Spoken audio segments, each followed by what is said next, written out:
The story begins with a small, happy family. Michael, a content father, is married to a beautiful wife, and they have a smart child. He has been working as a successful insurance salesman for the past 10 years. Interestingly, before his insurance career, Michael had been a policeman for 7 years, though the reason for leaving the police force remains a mystery.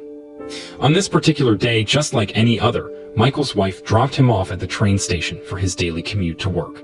Over his 10 years of commuting, he had become familiar with most of the passengers on his usual train, and some had even become close friends. However, as he arrived at work, his day took an unexpected turn. His boss summoned him to the office, and what had started as a bright and pleasant day quickly turned gloomy as Michael was suddenly and inexplicably fired from his job. His employment contract was terminated without any clear explanation or wrongdoing on his part. 10 years of his life felt like they had been squandered, especially since he was only 5 years away from retirement, and being 60 years old made finding new employment seem like a daunting task. On top of that, Michael and his wife hadn't set aside any emergency funds or savings. They also needed money for their child's education. To drown his sorrows, Michael decided to visit a bar and have a beer. There, he unexpectedly ran into an old police buddy named Alex Murphy, who had been his partner during his years as a police officer. In that bar, he also crossed paths with another police friend who had risen to the rank of Captain Hawthorne. Later, Michael headed home on the train as usual. While boarding, he accidentally bumped into someone, and to his surprise, realized that this person had stolen his phone from his suit pocket. Unfortunately, by the time he realized it, the train had already started moving, and he couldn't pursue the thief. Trying to shake off the incident, Michael settled into the back of the train car, engrossed in a book. Suddenly, a woman named Joanna took a seat in front of him and struck up a conversation.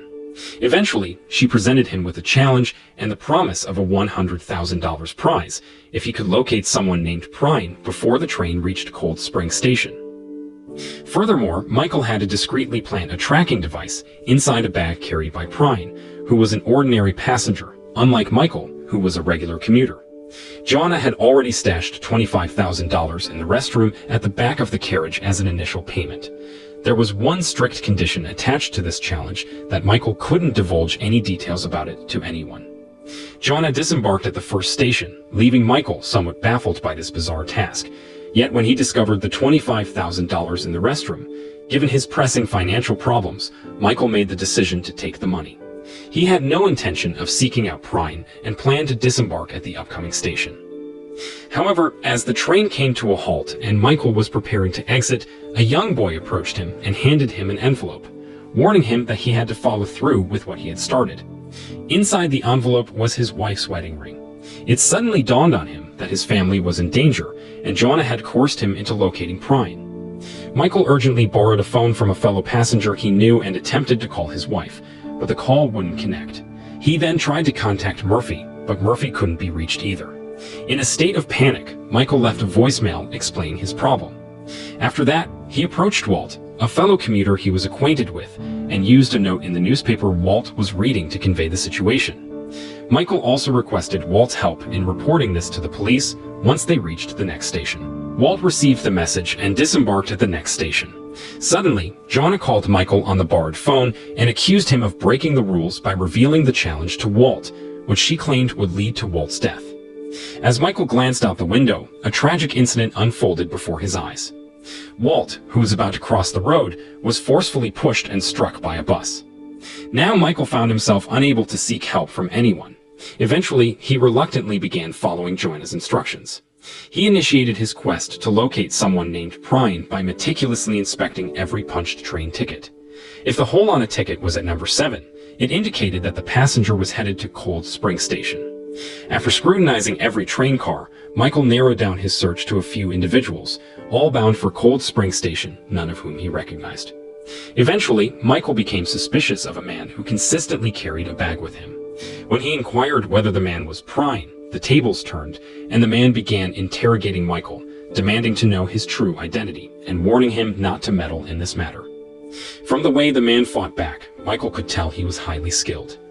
Ironically, this only deepened Michael's conviction that the man was Prine. So, during their altercation, he discreetly planted the tracking device provided by Joanna inside the man's bag. Michael felt as though his task was now accomplished. Shortly afterward, Michael received a call from Murphy, who was aware of Michael's predicament. Murphy explained that Prine was a witness to the death of a government employee suspected of wrongdoing. However, Prine knew that the government employee was not guilty of what he was accused of. Instead, he had been murdered by the city's elite.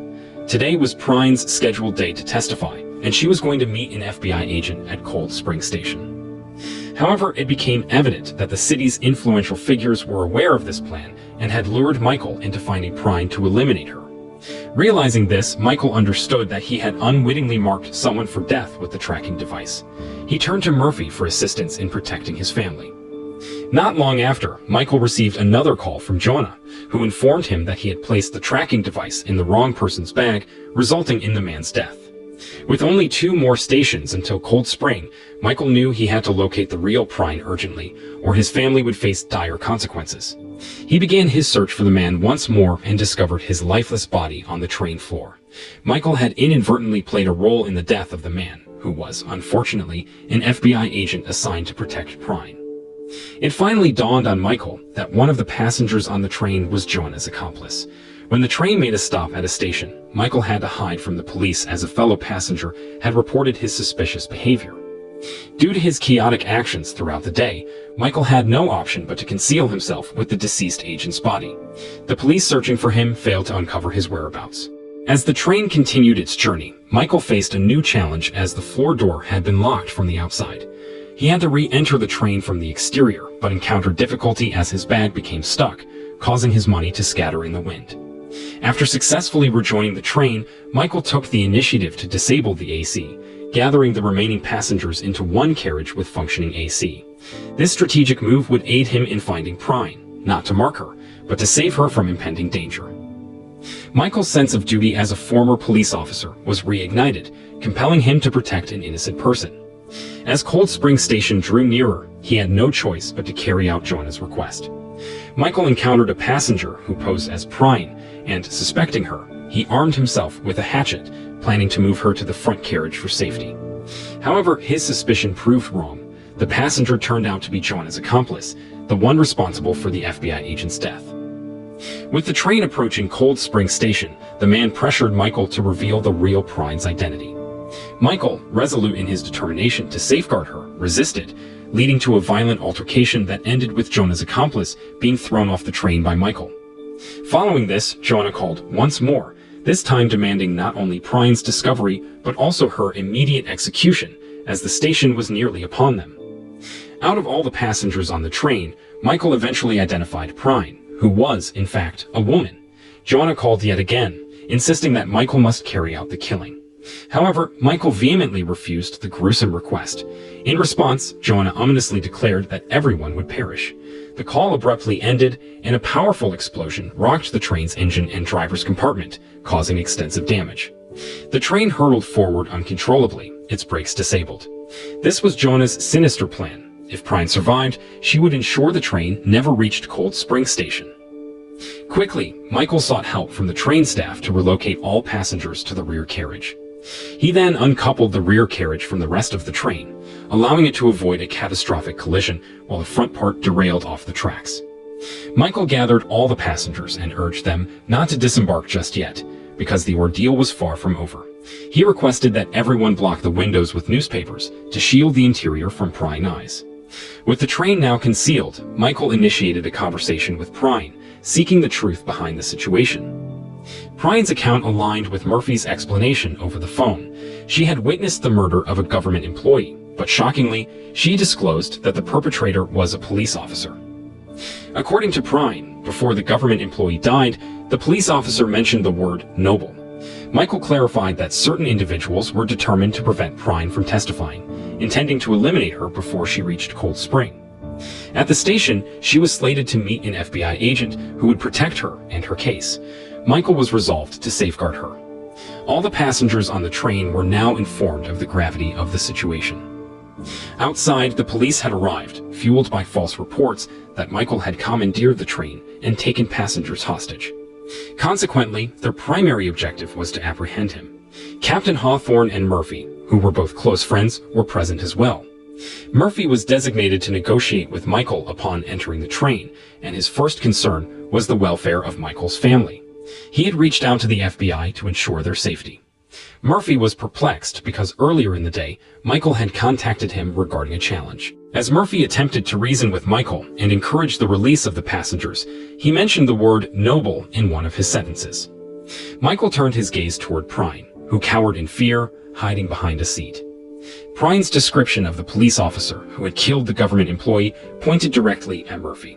With his cover blown, Murphy could no longer deny his involvement, especially when Jonah called him and instructed him to eliminate Prine. Despite Murphy's strength, Michael was unwavering in his determination to protect Prine. Meanwhile, outside the train, a sniper with X-ray vision reported to Captain Hawthorne that Murphy was under attack. Captain Hawthorne swiftly ordered the sniper to take down Michael. However, Michael had fallen to the floor and grabbed the X-ray marker from Murphy's clothing. The sniper, with X-ray vision, mistakenly identified Murphy as Michael due to the blue X-ray marker now in Michael's hand. The sniper fired a fatal shot that struck Murphy down. When the police and FBI agents stormed in, ready to apprehend Michael, the passengers rallied to his defense. They hailed Michael as a hero. An FBI agent, who had been waiting for Prine, confirmed that Michael's family was safe, as they had apprehended 3 suspicious individuals near Michael's home. With Prine's testimony and the FBI's report, Michael could finally breathe a sigh of relief. The police began to comprehend his actions. Word quickly spread that Michael was, in fact, a hero who had saved a key witness to a murder conspiracy involving the city's political elite, even implicating the mayor. Michael was joined by his wife and child, who had heard the news and knew he was a hero that night. Captain Hawthorne also came over, praising Michael's knightly spirit and then smiling as he walked away. A few days later, on a train, Jonah was spotted in one of the carriages, relaxing. Michael approached her, wasting no time in revealing her as the mastermind behind the conspiracy involving the government employee's death and the train accident that night. He displayed his police badge and the film concluded. Moral lesson from the story: don't ever take a weird challenge from a stranger on a train, especially if it involves planting mysterious tracking devices or trying to be a detective. You might end up with play hide and seek with X-ray vision sniper.